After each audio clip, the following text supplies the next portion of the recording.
Señor presidente, bienvenido.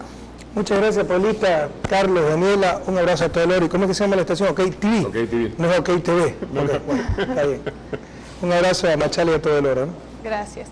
¿Cuál es la finalidad del sistema integrado ECO 911 y qué objetivos se persigue el implementado aquí en Machala? Gracias, Paola, ¿no? Miren, lo vi desde el helicóptero y lo vi al venir al canal, porque aterrizamos acá en el cuartel que tenemos, que tiene nuestra Fuerza Terrestre. Y está espectacular realmente, ¿no? Ese es el sistema más moderno de toda América Latina y uno de los más modernos del mundo. La inseguridad, que es la principal preocupación de los ciudadanos y en consecuencia nuestra también, en el oro hay mucha preocupación al respecto, no se va a solucionar con charlatanería. Esa parte no vi en el debate de hace un par de días, ¿no? Ese triste debate que nos elevó tanto la intención de voto. Vi la última parte, pero se ha hablado de eso y es puro bla bla, pura charlatanería, pura demagogia. Los que destrozaron a la policía, los que destrozaron las cortes, los que destrozaron al Estado, son los que más nos hablan de seguridad como que si son cosas separadas. La inseguridad es fruto de esa debilidad del Estado, de esa debilidad de la policía, de esa corrupción, de ese desmoronamiento de la justicia. Parte de ese plan integral es ECO 911. Tecnología se requiere, sobre todo para luchar contra un crimen que es crimen internacional. Sin embargo, el ECO 911 va más allá de la seguridad ciudadana, es un concepto de seguridad integral, bomberos, Cruz Roja, etc. ¿Qué es lo que hace el ECO 911? Un solo número. Usted tiene una emergencia, sea de salud, sea bomberil, sea de delincuencia, tiene que llamar a la policía, accidente de tránsito, Cruz Roja, etcétera, llama a un solo número, 911. Inmediatamente esa operadora manda el recurso más cercano, la ambulancia, la motobomba, y así se optimizan recursos. Además que esto está acompañado por cientos de ojos de águila, cámaras, y se puede seguir en tiempo real la emergencia. Entonces, tenemos ya los sistemas, el más moderno de América Latina. Tenemos que completar los recursos físicos. Esto optimiza recursos, pero hay que tener los recursos físicos. También se está trabajando arduamente con las UPCs, ambulancias, etcétera, georreferencialmente, estratégicamente ubicados para que los tiempos de respuesta sean menos de 3 minutos. Donde ya está inaugurado el ECO 911, Guayaquil, Cuenca, los resultados son espectaculares. Entonces ya tenemos grandes avances en la lucha contra los riesgos y la inseguridad en general y particularmente en la lucha contra la delincuencia, y un poderoso instrumento es el ECO 911. ¿Este edificio será el único aquí en la provincia? O sea, como central ECO sí, no se necesita más, ¿no? Es un sistema inteligente de información, pero obviamente esto tiene que estar acompañado por recursos reales. En el caso de la policía, UPCs, estratégicamente ubicada, con 2 patrulleros, 3 motos, personal. Entonces, tiempo de respuesta, hay una emergencia, 2 minutos, 3 minutos. ¿Alguna vez usted habló sobre este tema de la seguridad en la provincia del Oro, señor presidente? Y hablamos también de una proyección de un helicóptero para la policía. ¿Se incrementa ese helicóptero? Bueno, el ECO 911 tiene helipuerto, hay un helicóptero, no sé si es por mi venida que pusieron el helicóptero, pero el sistema se complementa con helicóptero. Bien, hay un tema que me gustaría tratarlo con usted, señor presidente, porque es un tema totalmente preocupante y un tema que salió casualmente, que corrió a la información a nivel mundial, específicamente en América Latina, donde la revista mexicana Proceso da a conocer que hay un acuerdo con la CIA, que se fabrica un complot contra la reelección del presidente Correa. ¿Qué conoce usted al fondo de esto? Conocemos las versiones de prensa y nosotros tomamos con beneficio inventario eso, no nos gusta victimizar, pero también hay que ser realista, no sería la primera vez que ocurre algo así. Pues lógico. Jaime Galarza, dicho sea de paso, me parece que es orense, un gran orense, los grandes orenses que esta provincia ha dado para la patria, se ha pasado 30 años denunciando, ¿no?, la muerte de Jaime Roldós, diciendo que fue un complot de la CIA, etcétera. Entonces, son cosas que no podemos desestimar, pero tampoco podemos creer sin beneficio de inventario. Pero hay que estar atentos. Es claro que aquí no estamos administrando un sistema, que no estamos haciendo lo mismo de siempre, estamos cambiando radicalmente un sistema. Que Ecuador, el ejemplo ecuatoriano, está teniendo influencia a nivel regional y a nivel mundial. Que los procesos de América Latina significan no una época de cambio, sino un verdadero cambio de época.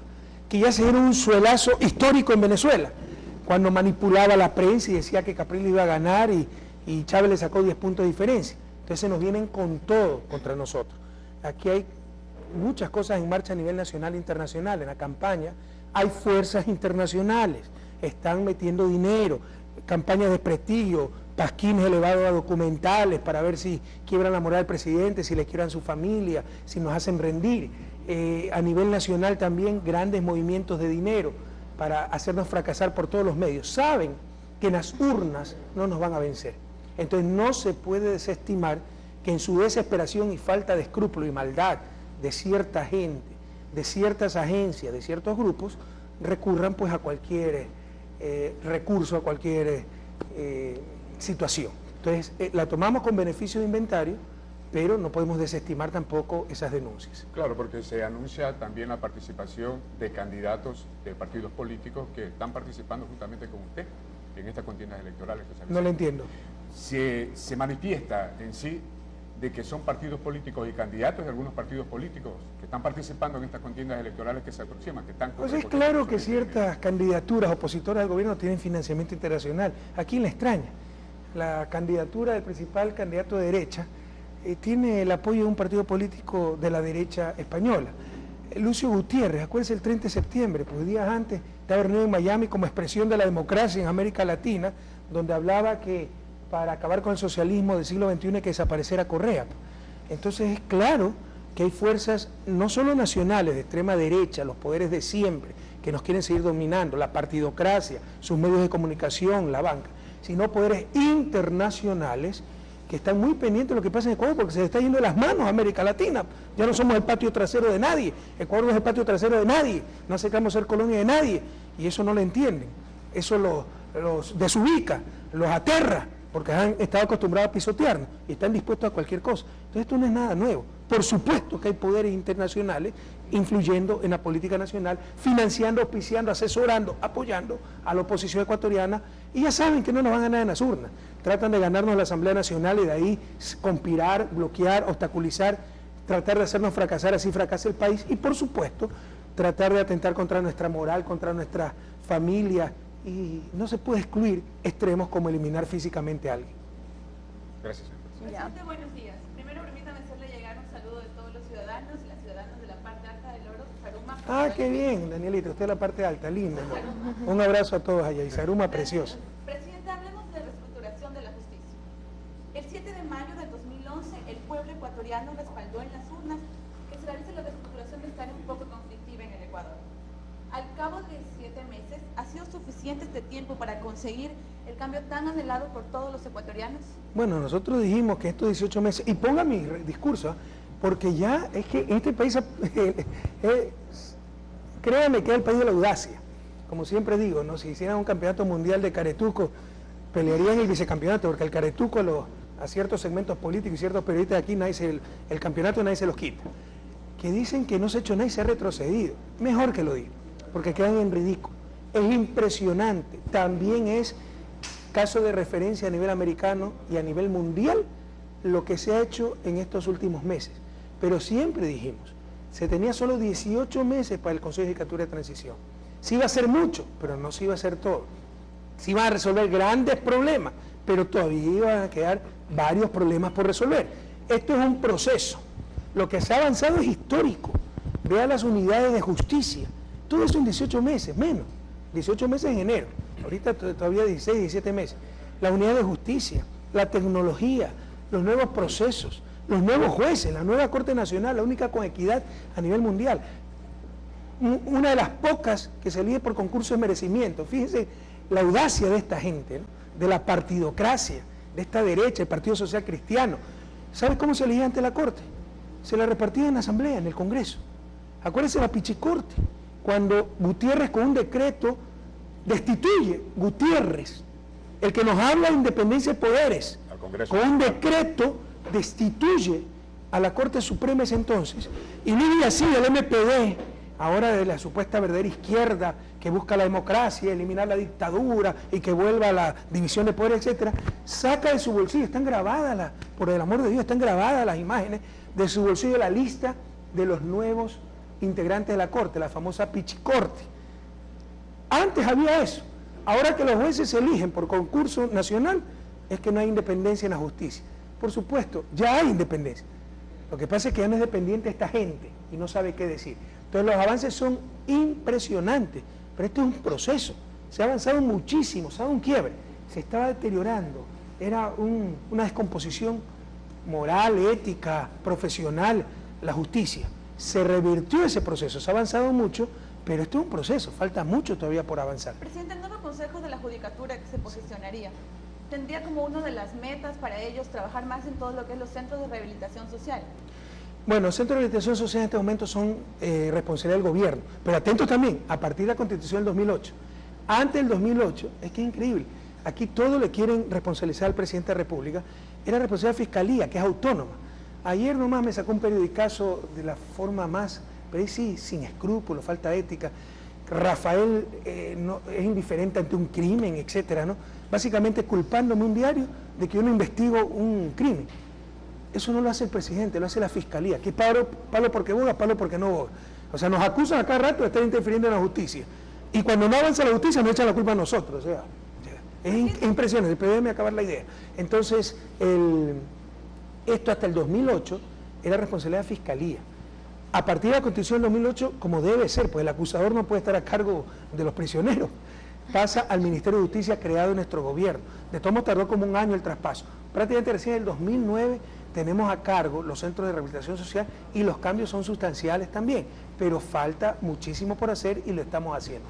Presidente, ¿qué decir a los veedores internacionales que están cuestionando que hay un poco de falencia en todo lo que es el desarrollo de los concursos de jueces y servidoras judiciales? Aquí está nuestra ministra de Justicia. Todo eso sacado de contexto.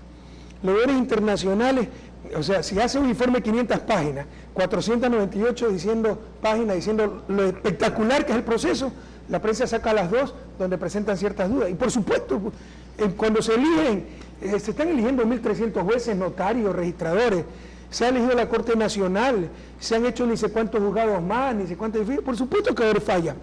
O sea, el que dice que nunca ha quebrado un plato es que nunca ha lavado ninguno, pero si usted lava platos, ¿verdad? Y lava muchos platos, algunas veces le quiebra alguno, pues. Eso no significa mala fe, es parte de la vida. Entonces, tienen que criticar porque ya se hacen las cosas, ¿sí me explico? Pero en realidad, las opiniones de los veedores son altamente positivas. Lo que pasa es que la prensa siempre manipula para, incluso sacando de contexto, tratar de potenciar las dudas, la incertidumbre, los cuestionamientos para corregir y que se corrigen. Sin embargo, aquí está nuestra ministra de Justicia. No sé, Johanna, si quiere agregar algo más y alguien le pasa un micrófono a nuestra ministra y venga ante las cámaras para demostrarle al Ecuador la guapa ministra de Justicia que tenemos. ¿Ya? A ver, deberían tener un micrófono listo, porque ¿para qué invitamos a los ministros, a los directores si no tenemos ese micrófono listo? Okay.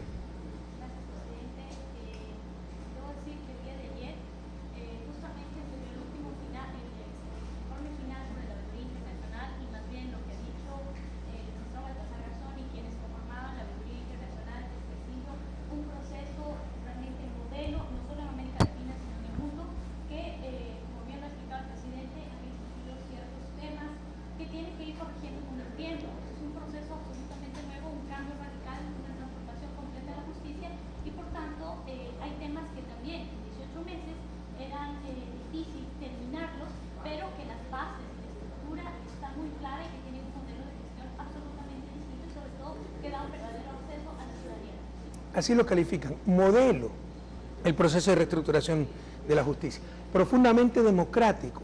Nunca en América Latina, y creemos en el mundo entero, se ha iniciado un proceso tan profundo de reestructuración de la justicia por mandato del pueblo, en las urnas, algo profundamente democrático. Pero esa es la estrategia de ciertos medios, robarnos la confianza, quitarnos la autoestima. Entonces, no, pero puso este cuestionamiento, no mencionan que dice que es un proceso modelo. No, Transparencia Internacional nos puso como los más corruptos. Ni siquiera preguntan qué es Transparencia Internacional y cómo se toma, se hace esa evaluación, que es de percepción.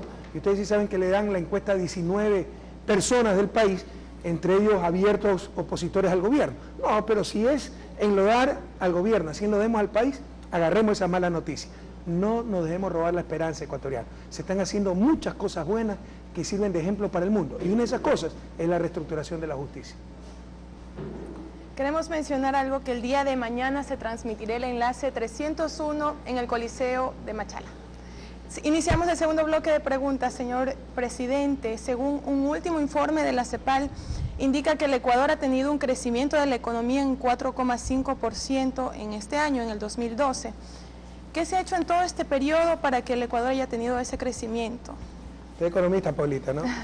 Proyecta para el 2012 4,8%. Y nosotros hasta el primer semestre tuvimos un crecimiento del 5,2%.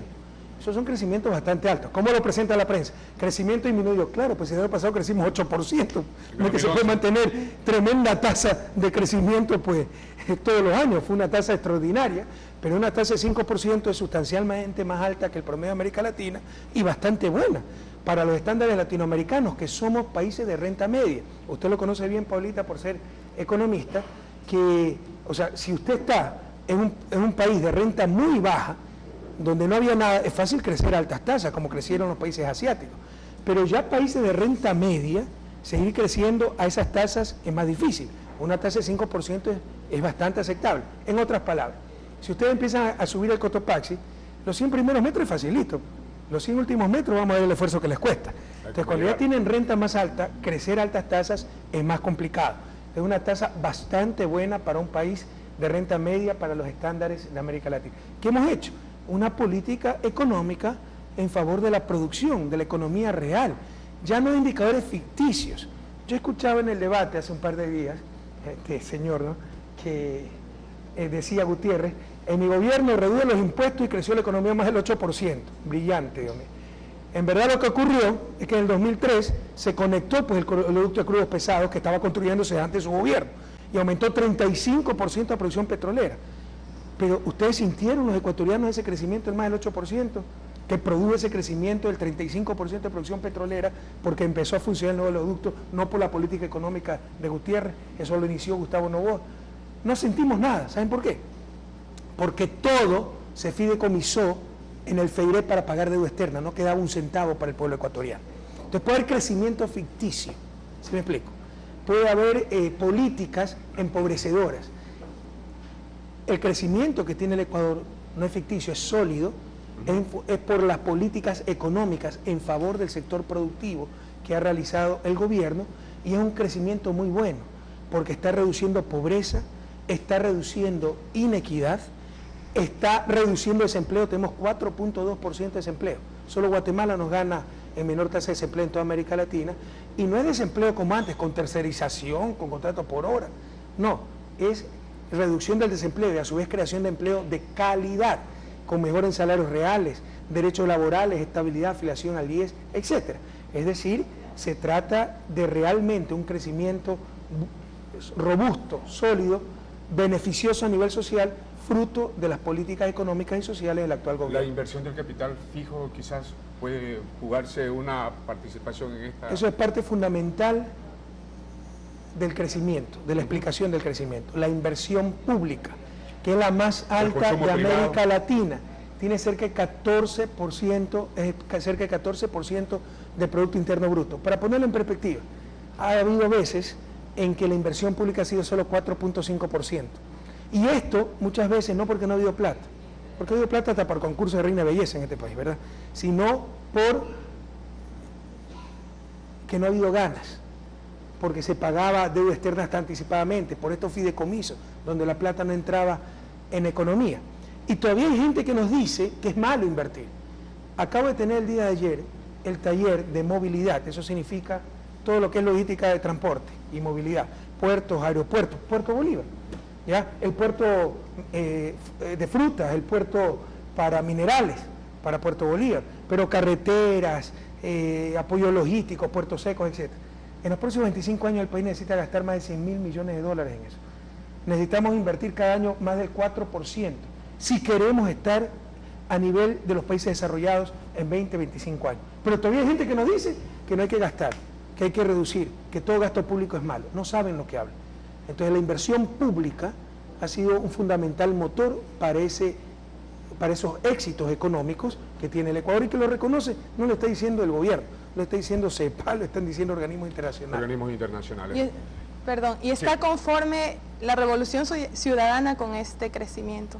Nunca vamos a estar conformes, ojalá pudiéramos crecer mucho más, pero un crecimiento bueno y sano. Y las perspectivas son a seguir creciendo.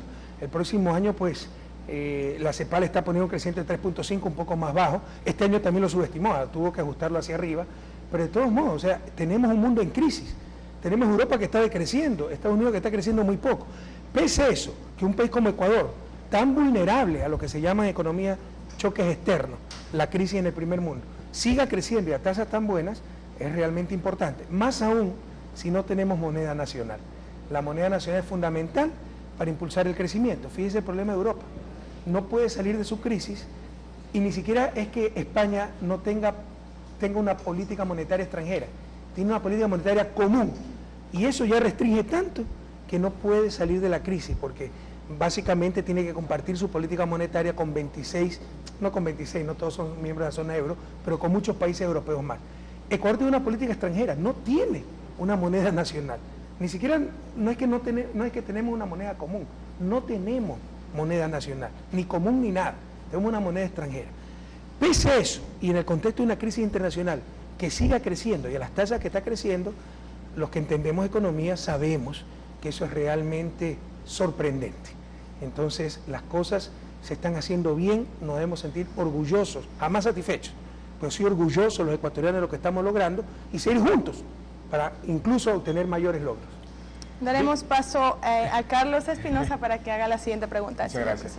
Señor presidente, satisfecho, como usted lo dice, y tener recursos económicos para atender tantas necesidades que tiene el país.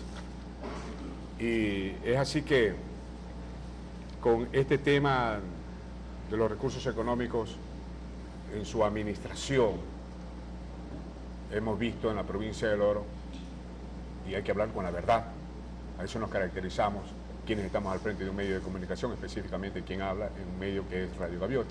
Siempre hay que decir la verdad, duélale a quien le duela. Y la verdad es esta, vemos hermosas carreteras, sinceramente.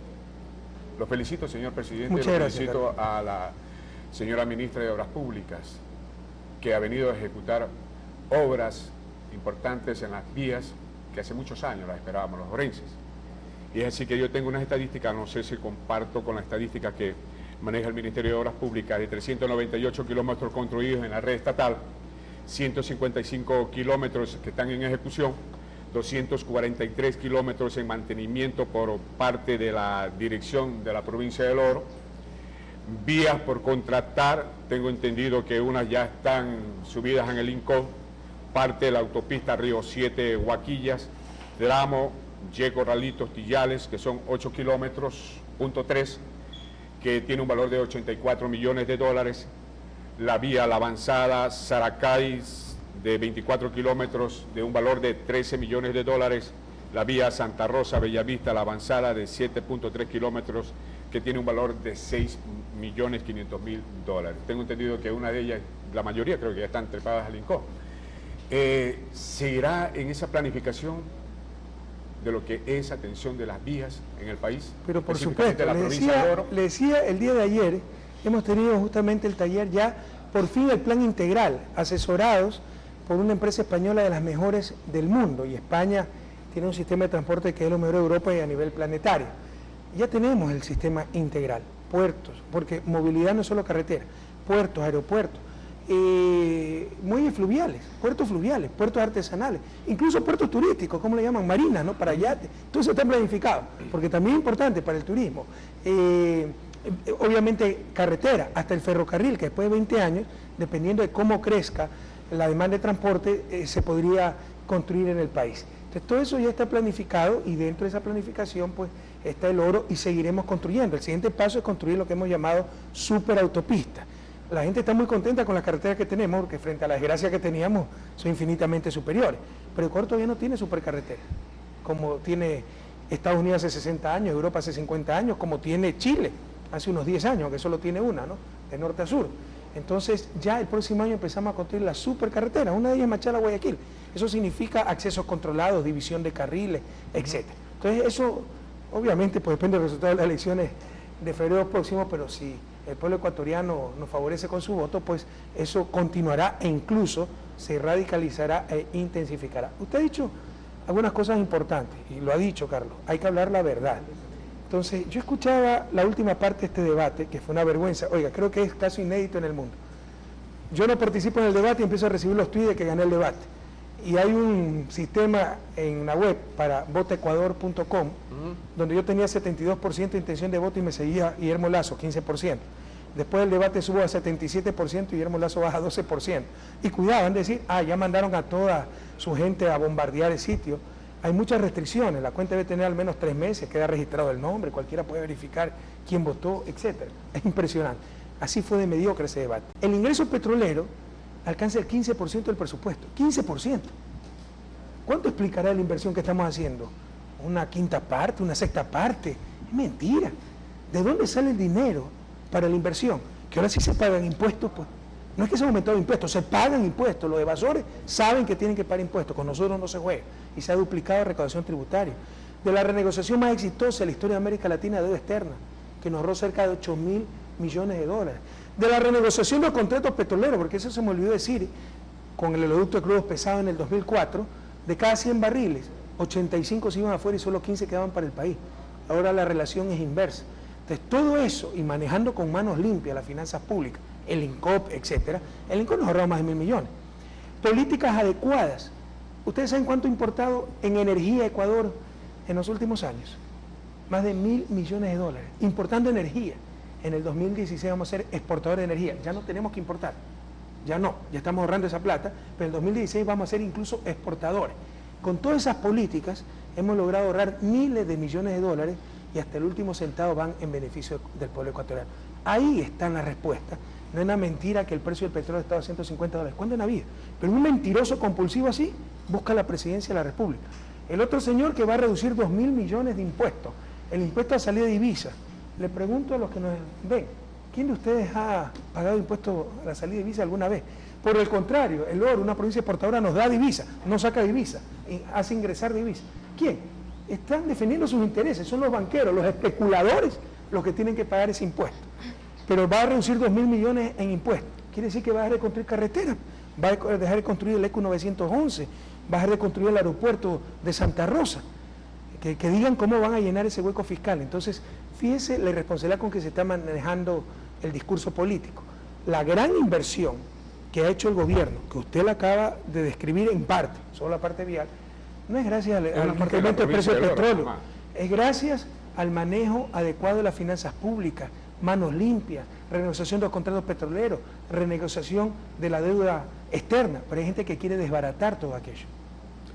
No sé si la señora ministra, creo que sí está aquí la ministra, ¿cómo está? ¿Cómo te va? Me gustaría conocer al respecto sobre una vía anhelada en la parte alta de la provincia del Oro, que es pasaje Atahualpa, que hace muchos años se la viene pidiendo y ojalá pues en su administración se cumpla ese deseo de ese Hay que ver si hay red estatal, porque también recuerde, hay red regional, local, que está a cargo de los consejos provinciales. Señor presidente, señores, sí, hay red estatal, es la parte norte, sufrió muchos daños en el último invierno y hemos contratado los estudios de la rehabilitación completa de la carretera. Si es verdad, Saruman tendrá los dos accesos, por la parte alta y también por la parte baja. Entonces, entendemos Saruman va a estar seguida por la carretera que merece. Están un poco atrasados los estudios, ¿verdad? Debieron haberse hecho hace mucho tiempo. Ha habido problemas administrativos aquí, pero ya están contratándose y esta carretera empezará el próximo año. Todos los estudios de la carretera nacional. La que estamos en este momento construyendo es muy importante y recalcarlo, tal como usted lo dijo, ya es el tramo de autopista. ¿Ya? De la superautopista. Solamente son 8 kilómetros entre lo que llaman Yere Corralito y Tillales. Yere Corralito cuesta cerca de 7 millones de dólares, más con la hospitalización y todo se hace más de 80. Es porque tiene distribuidores de tráfico pues, absolutamente diseñados para la alta capacidad, la misma carretera del Lugón, tiene un puente sobre el Lugón, le cuesta más de 19 millones de dólares.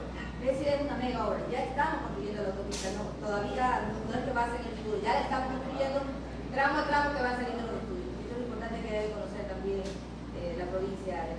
Muy amable, muchas gracias. Presidente, vemos un poco del bono de desarrollo humano. Aumentar el bono desde enero a $50 mediante un mecanismo que por primera vez en la historia se realiza en el país. No socializa las pérdidas de las élites y no de sus ganancias. ¿Qué hará su gobierno para evitar que el sector de la banca, que es quien más ha cuestionado esta alza, declare inconstitucional esta medida? Bueno, yo no va a declarar inconstitucional, deberá ser la Corte, pero no hay posibilidad de que así lo haga, porque es absolutamente constitucional. O sea, constitucional es lo que rompe todos los esquemas que estaban acostumbrados estos señores, que usted lo ha dicho, que cuando ganaban, ganaban solitos, cuando perdían, perdíamos todos. Miren el 99 lo que pasó. Quiebran los bancos, estudien ustedes como jóvenes, tú como economista, usted como periodista joven, bueno, ya Carlos como periodista no tan joven, pero también estudia. Lo que pasó en el 99, por el amor de Dios, cuando fue defender los intereses de los banqueros, esto que se llena la boca. Ahora, ¿qué criticaban de la reforma para que ellos financien el alza del bono? Que era incautación de utilidades. ¿Con qué cara nos puede hablar de incautación si los únicos que incautaron y realizaron la mayor incautación en la historia de este país de bienes privados fueron los banqueros, pues en el gobierno de Maguad, el gobierno donde fue el ministro Guillermo Lasso, cuando incautó nuestros depósitos? Eso sí es incautación. Y se lo incautaron en marzo del 99 a 10.000 sucres dólares. Si usted tenía 1 millón de sucres, le incautaron $100. Y se los devuelve un año después, ya en dólares, pero a 25.000 sucres dólares. Es decir, ese millón ya no era $100, era $40. Le robaron 60% de su ahorro. Eso es incautación de bienes privados. No una reforma que ni siquiera pone más impuestos. Quita exoneraciones tributarias que tenían los banqueros en forma indebida, ¿no? Y con esos excedentes se va a financiar el incremento del bono. Así que no hay por ninguna inconstitucionalidad. Lo que hay es que se les mueve el piso, porque han estado acostumbrados a hacer lo que les daba la gana en este país. Pero eso es muestra ecuatoriana, son cambios históricos. Son cambios históricos. O sea, por primera vez no se socializan pérdidas. Estos señores ganaron el año pasado 460 millones de dólares. Por lo bien que va la economía, por el buen manejo económico. Su representante y ellos se han pasado criticando el bono, que no lo creamos nosotros, lo creó Maguad, pero que es demagogia, clientelismo, paternalismo. Y lo primero que hace su representante cuando acepta la designación para presidente, candidato, es subir el bono, ofrecer la subida del bono. ¿Quién entiende eso? Bueno, acogemos la idea, todos estamos de acuerdo, pero que lo financien ellos. Entonces no hay ninguna inconstitucionalidad. Lo que hay es para esta gente que se les movió el piso, porque estaban acostumbrados a tener gobiernos sometidos a sus bolsillos, sometidos a sus designios, y ahora tenemos un gobierno que solo está sometido al pueblo ecuatoriano. Presidente, ¿cuál es el objetivo de realizar esta alza en el bono? ¿Qué beneficios trae para aquellas personas que reciben esto? Mire, nunca hemos dicho, para empezar, recuerden, nosotros no creamos el bono, lo creó Maguad. Nosotros hemos tecnificado. Ahora, el demagogo de Lucio dice que va a subir el bono a $65. ¿Por qué no lo hizo cuando fue presidente? Revisen la campaña del 2002 de Gutiérrez. Ofreció subir el bono a $20. Lo subió de 10 a 15 dólares y como compensación al pinchazo, cuando alzó la electricidad, teléfono, gasolina, etcétera. Prohibido olvidar, para que no nos engañen los mismos farsantes de siempre. Entonces, si quería subir el bono a $65, ¿por qué no lo hizo antes? Entonces, ¿quién le puede creer algo a esta gente? Entonces, recuerden, nosotros no creamos el bono, lo hemos dignificado, exigimos condiciones, que vaya la madre con los niños a la escuela, a su centro de salud, etcétera. Como economista y especializado en desarrollo, bien sé, jamás lo hemos dicho, yo jamás lo he dicho, que me muestren si alguna vez he dicho eso, que el bono va a solucionar la pobreza. El bono mitiga la pobreza, dado que existe pobreza. ¿Cómo se va a solucionar la pobreza? Dando oportunidades. Y eso es lo que estamos haciendo: educación gratuita, salud, universidad gratuita. Entonces, estamos trabajando muy fuertemente para solucionar los factores estructurales que originan pobreza y estamos siendo muy exitosos. La misma CEPAL menciona en su último informe que Ecuador es de los 2 países que en el 2011 más redujo pobreza. Somos el país de América Latina con la mayor tasa de pobres en educación superior, porque ella es gratuita, la universidad, además que existen becas, etc. Eso va a solucionar la pobreza, oportunidades. Pero mientras haya pobreza, obviamente, transferencias monetarias como el bono mitigan esa pobreza. Y por eso se elevó el bono, porque obviamente suben los precios, sube la vida, etcétera. Se necesitaba un ajuste en el bono propuesto por el propio representante de los banqueros. Presidente, ¿se va a incrementar el número de beneficiarios del bono? Por el contrario, esperamos que empiece a disminuir por la disminución de la pobreza, pero esta es otra mentira. La mayor prueba de que el gobierno no reduce pobreza: han aumentado los beneficiarios del bono, para empezar. Ahora el bono cubre discapacidades, antes no. Ahora el bono cubre adultos mayores, antes no, o cubría una mínima parte. ¿ya? Nosotros hemos aumentado como 500.000 de bonos adultos mayores. Pero también ha aumentado las madres. Ah, es que aumentó la pobreza. No, pues estaban mal contabilizados, son cosas tan elementales. La base del bono estaba mal hecha, se hizo una nueva encuesta, salieron algunas madres, ingresaron otras y aumentó el total. Pero no porque ha aumentado la pobreza, porque estaba mal hecha por la base anterior. Son cosas tan sencillas como esa. Pero ya utilizan ese incremento total del bono con discapacitados, con adultos mayores, con el ajuste en la base de datos, para decir que es mentira que disminuya la pobreza, sino que aumenta. Genial, le van a dar el premio Nobel de Economía. Esa es la mediocridad que tenemos que enfrentar día a día, ¿no? En realidad la pobreza está disminuyendo, el bono ha aumentado por esta depuración de la base, porque ahora se incluye discapacitados, porque se incluye adultos mayores sin jubilación, sin recibir una pensión jubilar de algún sistema de seguridad social, pero de ahí, ahora con estos ajustes, estamos seguros que el bono va a empezar, la cantidad de bono va a empezar a disminuir, porque hay importantes reducciones en la pobreza. Gracias, presidente.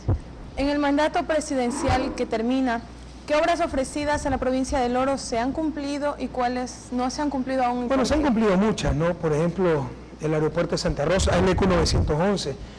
Tal vez tenemos una deuda ahí porque debimos mejorar más rápidamente la vía Machala a Guayaquil, que es las principales, y nos demoramos un poco por diferentes motivos, pero las entradas a Machala, todo eso, ¿no? Se ha arreglado muchísimo.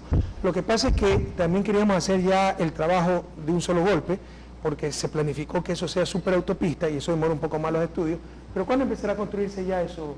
Ya se está construyendo. De hecho, ya empezó, o sea, tenemos ya hasta Río 7, ¿no?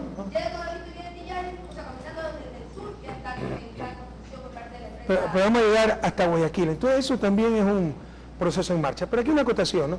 Saquen las cuentas cuánto ha invertido este gobierno en el oro.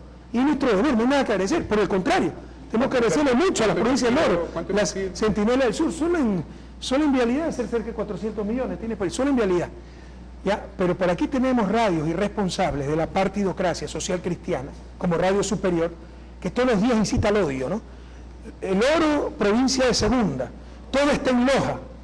Oiga, con el cariño que tenemos a Loja y con todo lo que hemos hecho por Loja, ¿cómo quisieran tener un aeropuerto como el que tiene el Oro? Todavía no tiene ECU 911, por si acaso Loja, ¿no? Pero meten esa cizaña para ver si nos quitan unos cuantos votos en las próximas elecciones, así dividan a los ecuatorianos, ¿no? Las provincias fronterizas han tenido prioridad en nuestro gobierno. Usted sabe, el plan binacional, lo ha dicho el gobierno peruano. Hemos avanzado más en estos años que en todos los años anteriores juntos y seguiremos trabajando. Pero aquí hay gente que todos los días mete cizaña y ¿saben en qué se basa? En la distribución zonal que ha hecho el gobierno, que antes no existía, y que el Oro solo tiene 2 zonales y que Loja tiene 28. Primeramente no existen 30 zonales, eso es mentira. Las zonales dependen de los ministerios, son las representaciones zonales de los ministerios. Segundo, antes no había pues zonales. Antes ¿cuántas habían en el Oro? Ahora hay 2, en buena hora, antes ¿cuántas había? Pero estos que nunca hicieron nada, ¿qué hizo el Partido Social Cristiano por el Oro? Ahora que sí hay un proceso de desconcentración, tratando de hacer justicia regional, tratando realmente de equilibrar regiones, provincias, etcétera. Recuerden que Loja ni siquiera tiene, es una de las 2 provincias con Manabí, que ni siquiera tiene agua de deshielo, que tiene un problema muy grave para su agricultura, riego, etcétera, ¿no? La orografía es mucho más complicada, etcétera. Debemos estar contentos si, por ejemplo, Loja tiene más delegaciones zonales, más centros administrativos, etcétera. Pero aquí hay gente que solo mete el odio, la cizaña, la división ecuatoriana para ver si nos ganan las próximas elecciones, así destruyan al país. Rechacemos a esa clase de gente. Radio Superior, social cristiana, socio de una importante autoridad social cristiana de esta provincia. Entonces estamos trabajando por todas las provincias y sinceramente, una de las provincias donde más hemos invertido y que está a la cabeza del resto. Este es el tercer ECU 911 que inaugura. Los otros 2, así, perdón, tal vez por ahí se me olvida uno más. Creo que es el tercero o cuarto. Pero ha sido Guayaquil, Cuenca, el de Quito todavía no se inaugura, ¿no? El Oro. Y el Oro, por ahí creo que se me olvida alguno más. Entonces hay muchas cosas en que el Oro ha sido pionero. Tremendo aeropuerto de Santa Rosa, la autopista que vamos a tener. Pero hay gente que dice el Oro, provincia segunda, para ver si le quita unos cuantos votos al gobierno, así destruye al país. Orense, rechacen a esos irresponsables. Y que además nunca hicieron nada cuando 30 años dominaron el país. Bien, señor presidente, quiero topar algo muy importante en lo que es la presentación de esos ejes de la Revolución Ciudadana. para buscar la reelección nuevamente, a llegar a Carondelet, quedarse en Carondelet, señor presidente. Y uno de los ejes que presenta para su reelección es el de la revolución agraria. Me gusta topar la revolución agraria, porque hay mucha tela que cortar en lo que es el sistema agropecuario. Dice avanzar en la seguridad y soberanía alimentaria, la redistribución de la tierra y la productividad sustentable del agro, especialmente en las pequeñas y medianas unidades agropecuarias. ¿Cómo hacerlo? Mire, no hemos retrocedido en la parte agrícola, pero si comparamos lo que hemos avanzado en otros sectores, por ejemplo, vialidad, es claro que en términos relativos está muy atrás. Entonces lo hemos dicho claramente, una deuda que tenemos con los ecuatorianos y con el agro es la revolución agraria. Se ha avanzado, y mucho. Antes el Banco Fomento estaba quebrado, no daba crédito, ahora da 6 veces más crédito que antes de nuestro gobierno. Las empresas incautaban a los banqueros, antes se las vendían a los banqueros mismos a precio de gallina enferma, ahora van a comunidades campesinas. Se ha hecho mucho. Evitamos firmar estos TLC que hubieran quebrado a la agricultura de ciclo corto, sobre todo en la costa. Pero falta mucho más por hacer. Por ejemplo, pequeñas unidades agrícolas tienen preferencia a nivel de compras públicas, son apoyadas por la economía popular y solidaria, pero nos falta mucho en el agro. Y el desafío fundamental, a nivel general, ya me refiero a los problemas particulares del oro, es la productividad, más que tierra. Más bonito suena a nivel de discurso político la reivindicación por la tierra, por el agua, suena bien bonito. Hay que hacerlo, lo estamos haciendo. Vaya a ver cuántas unidades productivas agrícolas hemos legalizado, etcétera. Pero ¿de qué decirle tener tierra si no hay productividad? Entonces, el principal problema del agro es la productividad. Se están construyendo 4 megaproyectos multipropósitos en la costa. Van a ser cerca de 18, 19, que ya se están acabando los estudios. Eso va a triplicar la productividad del agro. Ya no vamos a tener los problemas de que en el invierno nos ahogamos y en el verano nos morimos de sed, sino que se va a regular el agua. Entonces eso ayuda a la productividad, eso a nivel macro. Y a nivel micro, hasta el último campesino debe tener la mejor semilla. ¿Cómo entiende usted que si para arroz la semilla A rinde 10 veces más que la semilla B, nuestros campesinos todavía utilizan la semilla B? ¿Sabe cuáles son los problemas? Que es más cara, hay más riesgo. Bueno, viene el Estado, subsidia la semilla, que tenga la semilla de mejor calidad, al mismo costo, y luego ya se convierte en un círculo virtuoso. Eso es lo que llamamos los economistas barreras a la entrada. Para ayudar a superar esas barreras a la entrada está el Estado. Bueno, nosotros subsidiamos la semilla, al mismo costo que la otra. Y luego con la mayor productividad ya se vuelve un círculo virtuoso. Entonces ya empezamos ese programa. Ya se están atendiendo 70.000 hectáreas de maíz y arroz con la mejor semilla. También a nivel ganadero, si la vaca de raza A da 10 veces más leche que la vaca de raza B, ¿por qué tienen la raza B? Es que la raza A es más cara. Tenga el impulso inicial del Estado y ya se convierte en un círculo virtuoso. Estamos ya andando en esos procesos. Hay que profundizarlo, hay que acelerarlo, hay que continuarlo. En el caso del oro está el problema bananero sobre todo, ¿verdad? Y uno de los problemas del mercado bananero en el Ecuador, y eso lo manejo sin ser experto agrícola, porque créanme que hasta sueño con el problema bananero, es que tenemos cerca de 12.000 productores de banano. Eso creo que no se da en ninguna parte del mundo. De seguro no se da en ninguna parte de América Latina. Entonces tenemos 12.000 productores de banano, muchos muy pequeños, con pocos exportadores. Entonces hay poder de mercado, ¿ya? Y tiene que entrar el Estado a regular el precio, a regular el mercado. Y usted tiene las peleas todos los años, ¿no? Acabamos de establecer ya el precio de la caja de banano en $6 porque no se revisaba hace 3 años, no se subía el precio hace 3 años.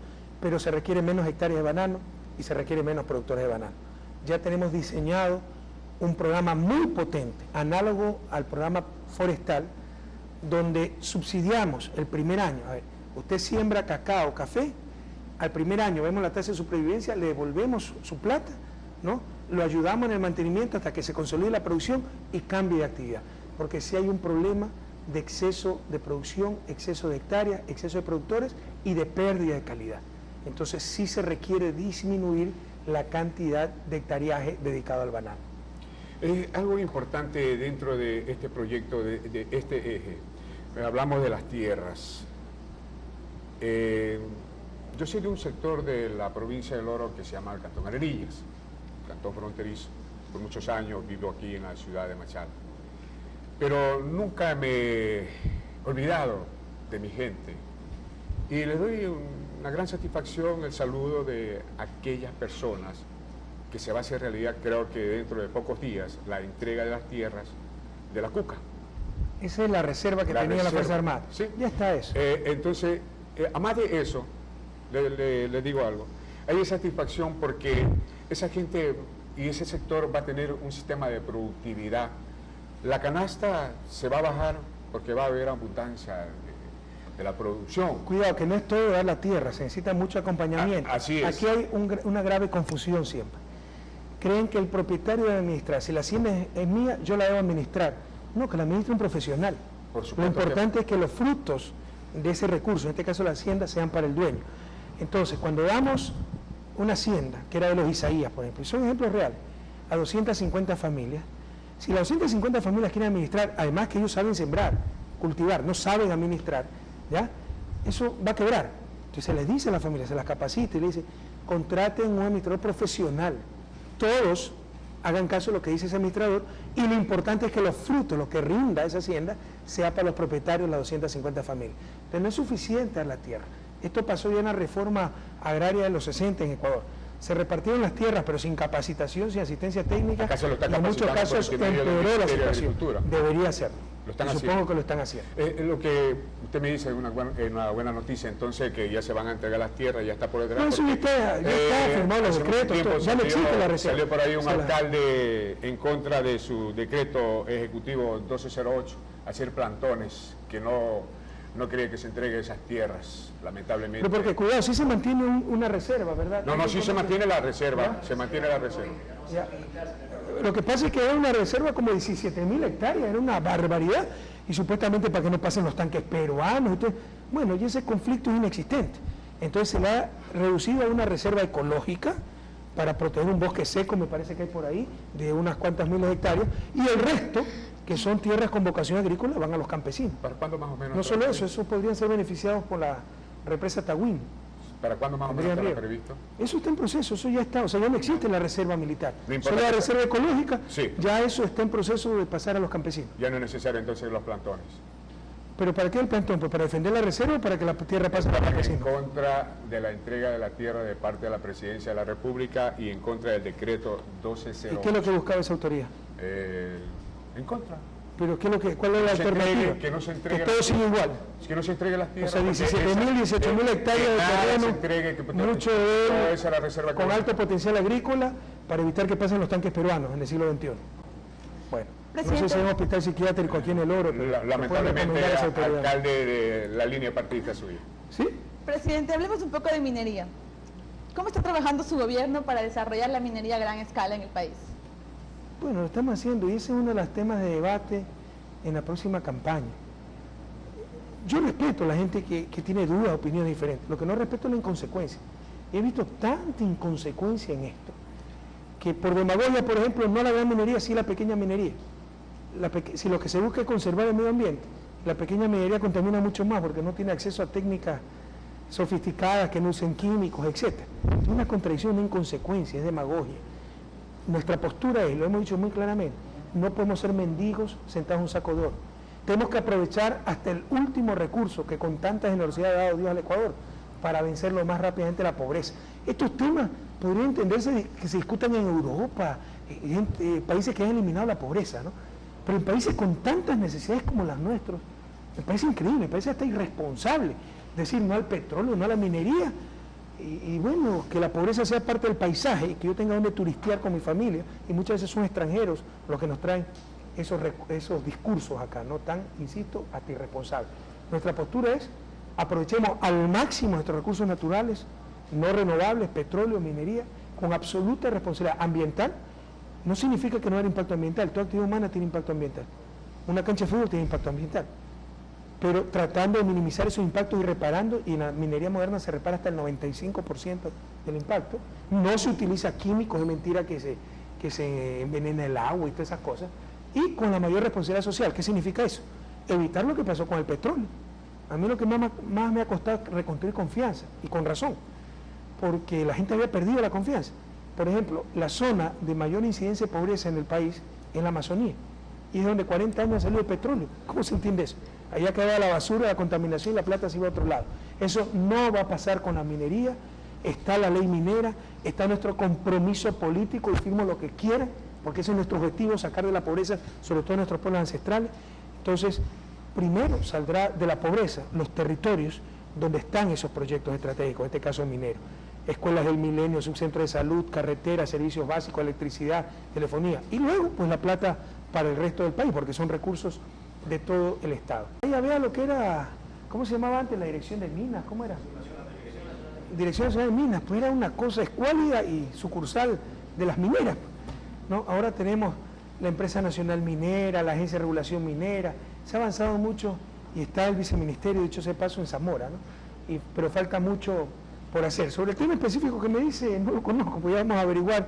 Siempre cuando se dan estos controles, hay lugares, se da lugar a actitudes irresponsables, oportunistas, elevar el precio, etcétera, pero llama a revisar eso, el gobernador por favor que revise, pero también habría que revisar las técnicas, ¿no?, mineras. Hay que ver si se requieren explosivos, cómo se los utiliza, etcétera, porque insisto, siempre habrá lugar para minería artesanal, tienen todo nuestro apoyo. Por ejemplo, Portobelo, Saruma, tradicionalmente ha habido minería artesanal y las iremos apoyando, pero eso no implica que podamos mejorar las técnicas y utilicemos técnicas mineras mucho más amigables con el medio ambiente. Presidente, ¿se va a trabajar para mitigar un poco la contaminación que existe en los afluentes de los ríos? Ya se está trabajando, se ha avanzado mucho en los ríos, los que son afluentes del Tumbes, Amarillo, etcétera, ¿no? Lo que pasa es que ya falta la parte más difícil. Es el ejemplo que les decía hace un momento. Empezar a subir, no se estresen, así están haciendo señas a mis colaboradores, sigamos nomás, no, que me esperen nomás el gabinete. Subir los 100 primeros metros de Cotopaxi es fácil, subir los 100 últimos es difícil, eso es lo que se llama en economía costo marginal creciente. Cuando un río está contaminado, sacar el papelito que flota en el agua es facilito, pero sacar el metal pesado que está en el fondo es mucho más complicado. Eso es lo que nos falta. Esos ríos están contaminados con metales, dije preciosos, pesados, ¿no? Pesados que están en el fondo. Ya vamos a entrar en esa etapa. Incluso es un compromiso binacional con Perú. Perú nos podía presentar una demanda, porque esos ríos son afluentes de Tumbes que los recibe Perú y son aguas contaminadas. Entonces ya se firmó un acuerdo para darnos una mayor extensión de plazo y acabar de descontaminar esos ríos.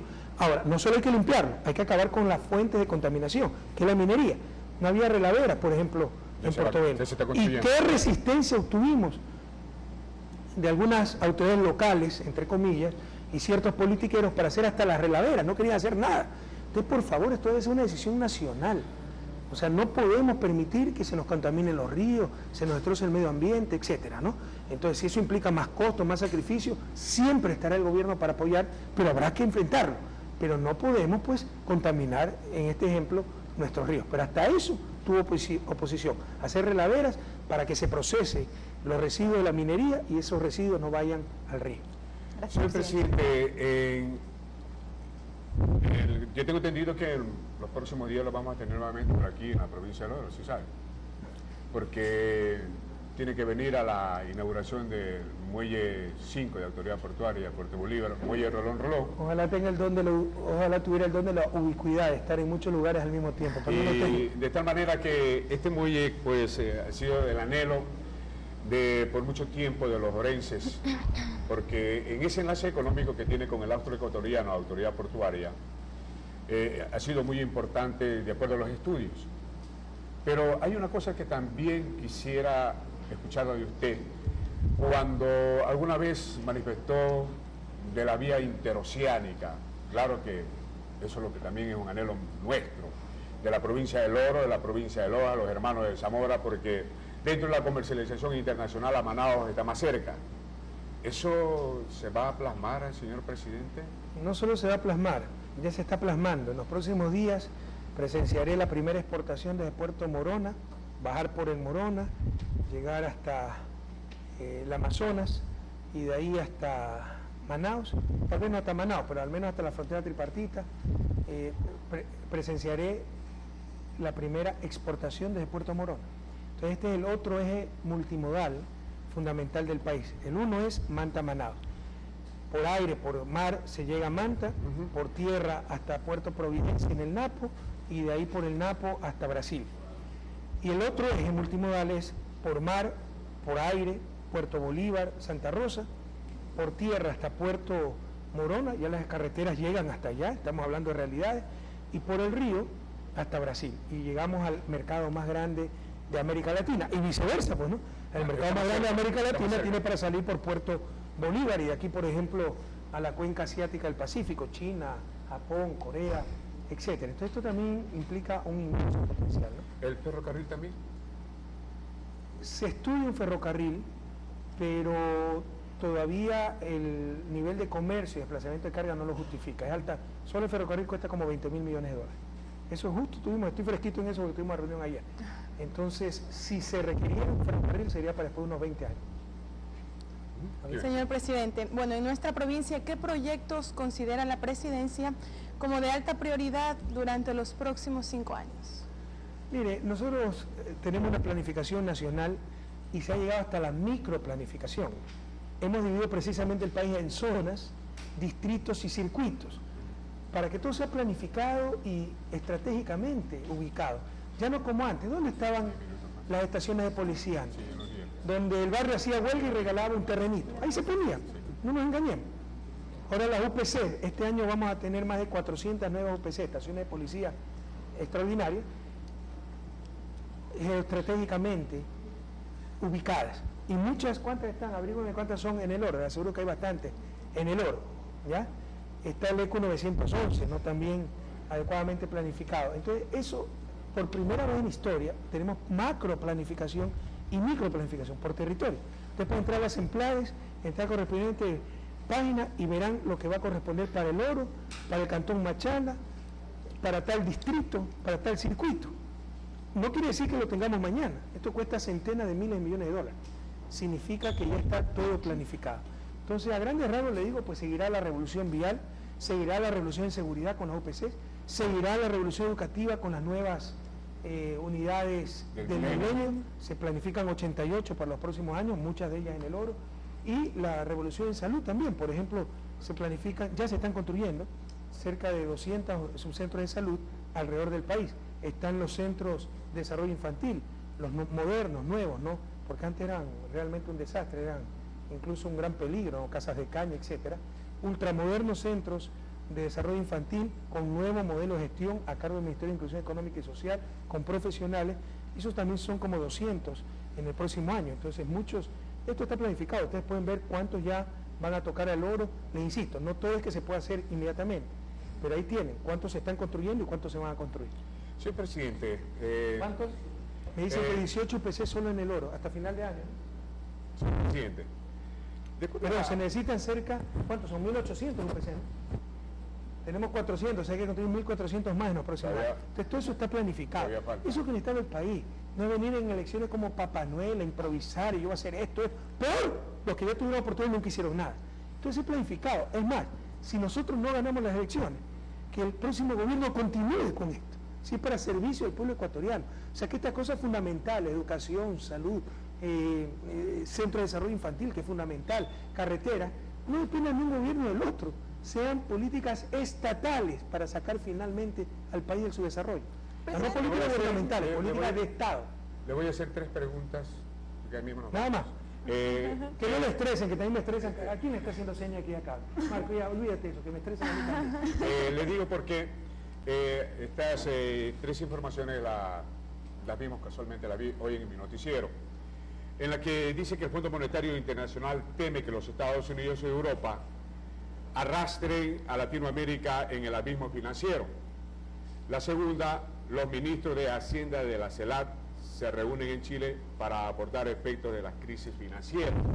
Y la última, donde los presidentes de Centroamérica acordaron relanzar la integración económica, señor presidente. A ver, con respecto a lo primero, a todos nos preocupa la crisis de Europa y de Estados Unidos. Es más, es algo extraordinario que América Latina y Ecuador crezca en medio de esta crisis, mientras Europa decrece. Van a ver cuál es el desempleo en España, más del 20%. Nosotros tenemos 4.2%, la mitad de lo que tiene Estados Unidos. Entonces, hasta ahora América Latina y Ecuador lo ha hecho extraordinariamente bien. Pero si se agrava la crisis nos puede golpear y nos puede golpear fuerte. Estamos preparados, verá que Dios no quiera que esto pase, pero algunos desearían que pase para echarle la culpa al gobierno. O sea, una crisis grave en Europa, Estados Unidos, nadie puede salir indemne. Ni Brasil, que es la economía más grande de América Latina y con moneda propia, porque no tener moneda hace mucho más vulnerable al país. Estamos lo mejor preparados, pero si se agrava la crisis en Europa y Estados Unidos, o sea, en esa circunstancia lo que se puede hacer es minimizar costos, no es que se puede evitar esos costos. No sé si estoy claro, ¿ok? Sobre la reunión del ministro de Finanzas de la CELAC, eso es un preámbulo de la reunión que tenemos los presidentes, creo que es en diciembre mismo en Chile, ¿no? Sí. De tantas reuniones que ya... Para analizar la crisis financiera mismo. Pero obviamente uno de los temas será porque nos preocupa, a todos, a Chile, a Brasil, a México, a Ecuador, porque América Latina, ningún país, o sea, si Europa entra en crisis, se golpea a Estados Unidos. O sea, una economía tan grande como la europea que entra en crisis, si Chile entra en crisis, se golpea a Estados Unidos. Cuando las economías grandes entran en crisis, hay un efecto planetario del que ningún país puede excluirse en principio, ¿verdad? Peor aún si son países en vías de desarrollo como los latinoamericanos.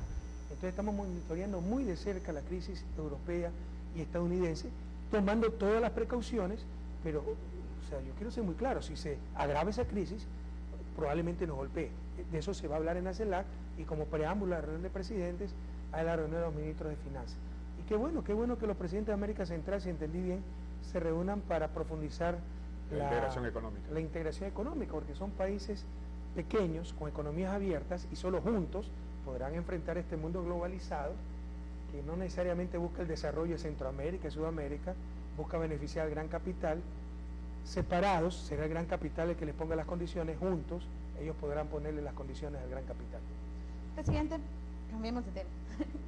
Quiero saber su opinión. Los medios han dicho que con el decaído en la salud de Hugo Chávez, usted es una de las figuras más representativas en este momento políticamente en América Latina.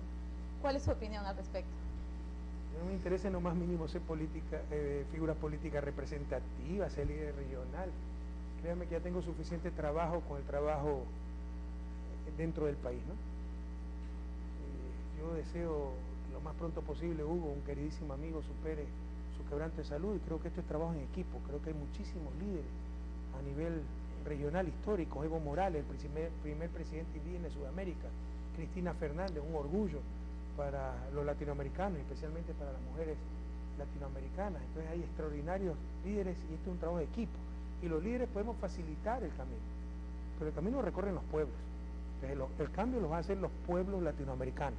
El liderazgo puede servir en algo, para orientar, para coordinar, pero cuidado, no nos engañemos. El cambio histórico que se está dando en Ecuador, en Argentina, en Venezuela, en Bolivia, no es por Rafael Correa, no es por Cristina Fernández, no es por Evo Morales, no es por Hugo Chávez, es porque nuestros pueblos dijeron basta y dijeron presente. Si podemos ir sirviendo a que nuestros pueblos se liberen finalmente, obtengan su segunda y definitiva independencia, pues siempre estaremos ahí. Pero créanme que no me interesa ser figura política ni líder de absolutamente nada. Tengo suficiente trabajo con lo que tengo que hacer en Ecuador. Señor presidente, queremos agradecerle por su visita aquí. Bueno, el tiempo se nos ha agotado, hemos cumplido esta entrevista de 60 minutos. Muchas gracias por su visita del Oro, esperamos que no sea la última en este año. ¿Cómo va a ser la última? En este año. ¿Cómo va a ser la última? Antes de despedirnos, perdón, Paulita. Y siempre para mí una gran alegría. ¿Preparado para mañana andar en bicicleta? ¿Ah? La verdad es que no tenemos gabinete hace tiempo, hemos estado tan desbordados que no he tenido oportunidad de hacer ejercicio, así que ojalá que aguanten. 7 kilómetros nada más. 7 nada más, no, sí, pues 7 eso sí. Pues. Bueno, pero 7 y 7 son 14, pues. Bueno. 14 no, pues eso hasta el canciller lo hace. Queremos agradecerle, muchas gracias nuevamente. Sobre todo que es costa, ¿no? Es diferente cuando es sierra. No, si es costa y plano, 14 no es nada. Modestia aparte, cuidado. Presidente, no antes de despedirse, ¿puede por favor enviar un saludo para la gente de Zaruma que le está escuchando en este momento? Pues Zaruma, cómo la queremos, ¿no? Y es bellísimo, y felicitaciones, porque patrimonio del país, patrimonio mundial, una ciudad bellísima. Está en ese proceso del patrimonio. Y todo nuestro apoyo. Gracias, para eso presidente. Creo que lo merecen, y todo el Alto del Oro, pues realmente una región muy hermosa, que no es conocida por la mayoría de ecuatorianos, ¿no? Vengan, conozcan el oro. Y no solo la parte de la costa maravillosa, sino ese oro alto en las estribaciones de los Andes, que es realmente maravilloso también. Gracias también a los medios que nos están retransmitiendo. Con esto despedimos. Muchísimas gracias. Ojalá